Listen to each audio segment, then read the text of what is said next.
Hi, my name is M.Beam, and I am excited to share with you my LEAD framework.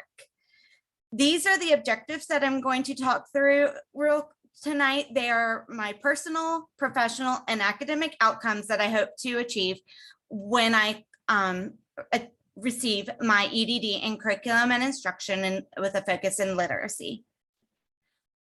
Personal outcomes have been extremely eye-opening to me. When I completed this, it was interesting to watch how all of the categories intertwined, from the strength to the developmental areas that led to the accomplishments and how I make decisions, to even how I learn best and the resources that I choose based off of everything.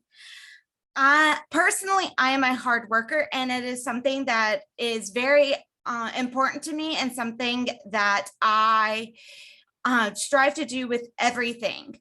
I am always eager to learn new things, whether it is taking on quilting or creating t-shirts.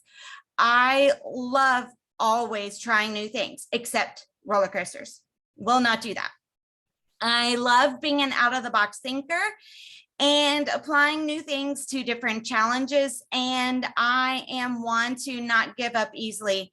I persevere even during hard times, especially with the last 5 years. This is my puppy in the middle. His name is Baxter, and he is my service dog. 5 years ago, I was diagnosed with type 1 diabetes, and he alerts when my blood sugars are high or low. So he helps me maintain my blood sugars and keep them at a steady level. Some areas that I know that I will need to improve on, especially our time management and organization. I have a lot of things going on right now, just personally and professionally. So throw in academics. And I know that I'm going to have to do my best to stay on top of it and not procrastinate and not get behind, because I know that if I am not planning and using my time wisely, that will happen. My daughter on the left is 14. Her name is Maddie. And as a single parent, I could not be prouder of who she is as she enters high school next year. When I make decisions, I love being able to have my family close by so that I can talk to them and collaborate on ideas of what they think and getting advice from them. I'm not afraid of taking risks, and often I will try to make impulsive decisions because I am a go-getter and don't like to sit still. But at the same time, I know that my decisions are bigger than myself. So I value being able to have family nearby to be able to bounce ideas off of. The picture on the right is my sweet niece. My sweet nieces, they live in the neighborhood across the street, and I am so grateful that I get to see them all the time. With my strengths of being creative and out of the box, it was not surprising to me that I am a tactile learner and learn best by being able to put my hands on things and by participating in my learning and taking notes and reading. And in fact, brain research supports that style of learning as well. So resources that I use on a regular basis would be my parents. My mom is an educator. My dad is a business owner. Both have been huge impacts on me as a professional and in my academics as well.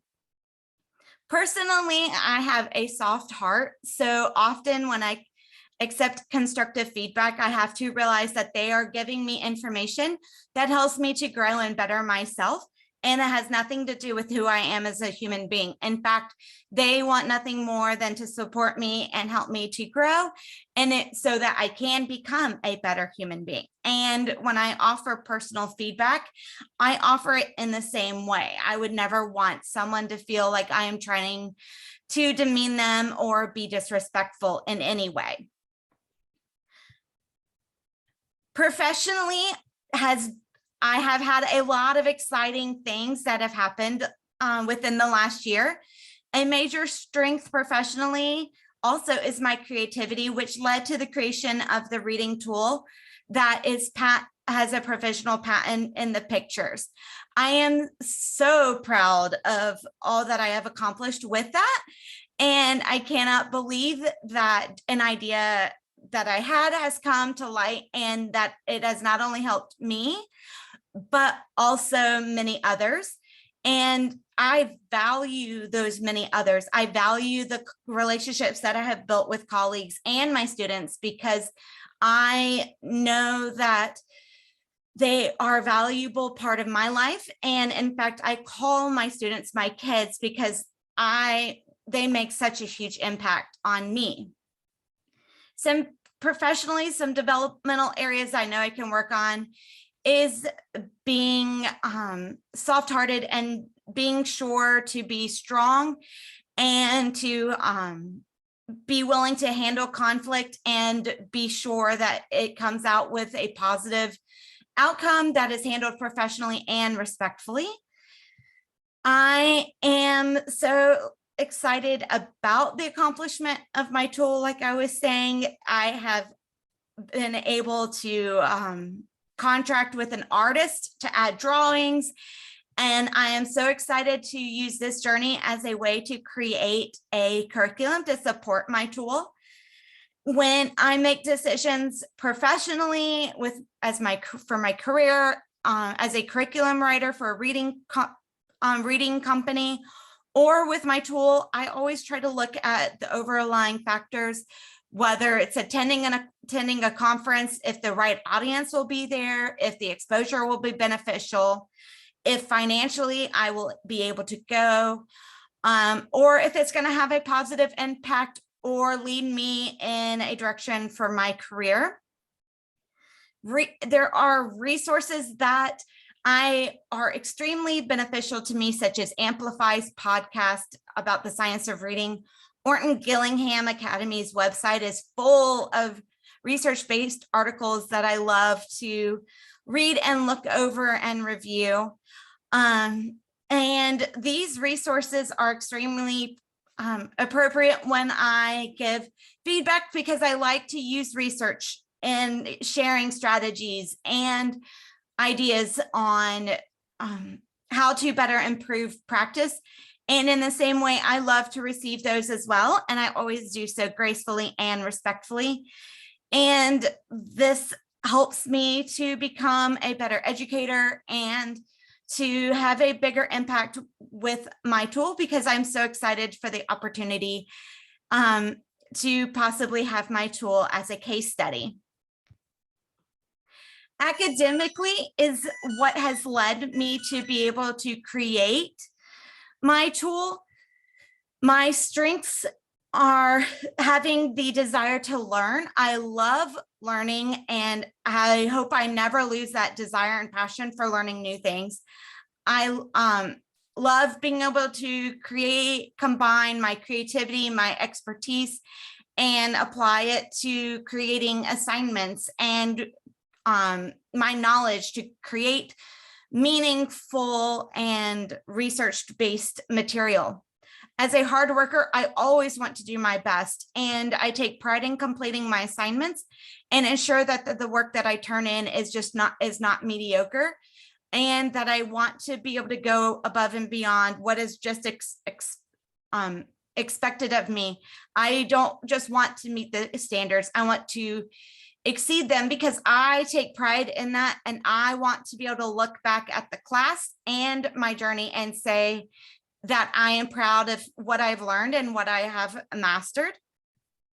Some areas of developmental that I would like to grow in are using academic vocabulary with the research journals, and ensure that I am writing with a doctoral writing style, and grown my confidence of using the APA format. I'm grateful that it hasn't been that long since I received my master's, so I know that will be helpful as I go through my assignments. One of the major accomplishments that I have achieved academically is my certifications in Orton Gillingham through the Academy. I am a classroom educator and associate member. Those two certifications required over 70 hours of training, and a 100-hour practicum. That was 50 hours with a small group and 50 hours with a student. This journey taught me to persevere, because during that journey, I became diagnosed as a type 1 diabetic, and my dad also had some health issues. So it was not a quick journey, but it was something that I was extremely proud to have accomplished. My master's in reading was another major accomplishment, especially that it had been so long since I had been in college. And I did so with a 4.0, and I was so proud of myself. And in fact, I was inducted into the Alpha Chi Honor Society as a result of that. I will always make academic decisions based off of my daughter and being able to see and attend her activities and ensure that it is what's best for her. I also use my assignment due dates and their degree of difficulty to decide what assignments to tackle first. I will also base my decisions on whether it'll have a positive impact on my career and if it'll develop me as a professional in the career path that I want to go down, which is exactly why I enrolled at ACE, because I want to create curriculum for my tool, and this will directly support me in that journey. So resources that I know will be successful for me will be using Purdue for APA and the Reading Rockets website, along with the ACE library, to find research-based material. And then receiving and giving feedback in the discussions. I know that we love having a spot to learn and grow from each other, and grateful to be able to have an air of collaboration.